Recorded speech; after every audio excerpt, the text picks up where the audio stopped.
যোৱা 9 জুন তাৰিখে জম্মু কাশ্মীৰত তীৰ্থযাত্ৰীৰ ওপৰত পাকিস্তানী সন্ত্ৰাসবাদী সংগঠনে নিৰীহ লোকক কৰা হত্যা তথা হিংসাত্মক কাৰ্যকলাপৰ বিৰুদ্ধে তীব্ৰ প্ৰতিবাদ বিশ্ব হিন্দু পৰিষদ আৰু বজৰং দলৰ। চহৰখনৰ খেমকা মাৰ্কেটৰ পৰা শতাধিক দলীয় নেতাকৰ্মীসকলে প্ৰতিবাদী সমদল বাহিৰ কৰি থানা চাৰিআলিত পাকিস্তানী পতাকা দাহ কৰি ইয়াৰ তীব্ৰ প্ৰতিবাদ সাব্যস্ত কৰে।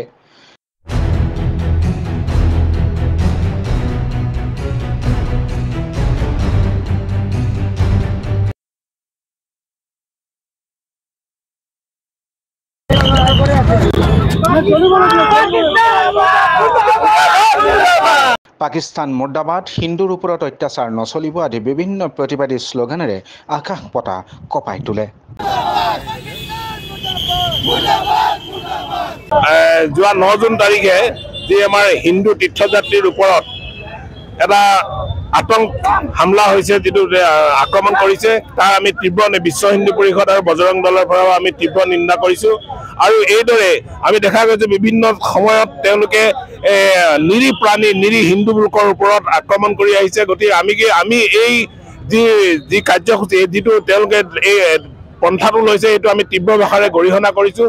আৰু আমি ভাৰত চৰকাৰ নতুনকৈ গঠন হোৱা মোদী চৰকাৰক তেওঁলোকক শুভকামনা জনাইছোঁ। লগতে আমি এইটো ক'ব বিচাৰিছোঁ যে তেওঁলোকৰ মেচিনাৰীৰ যোগেদি, তেওঁলোকৰ যি ইণ্টেলিজেঞ্চ আছে, তেওঁলোকৰ মেচিনাৰীৰ যোগেদি এটা সুব্যৱস্থা কৰিব লাগে, এটা কটকটীয়া ব্যৱস্থা কৰিব লাগে জম্মু কাশ্মীৰৰ লগতে সমগ্ৰ ভাৰতবৰ্ষতে, যাতে হিন্দু লোকৰ নিৰাপত্তা সুনিশ্চিত কৰে। তেওঁলোকে যাতে সকলো সময়তে যাতে তেওঁলোকে হিন্দু লোকৰ নিৰাপত্তাটো সুনিশ্চিত কৰে, তাৰ বাবে এটা কটকটীয়া ব্যৱস্থা কৰিব লাগে।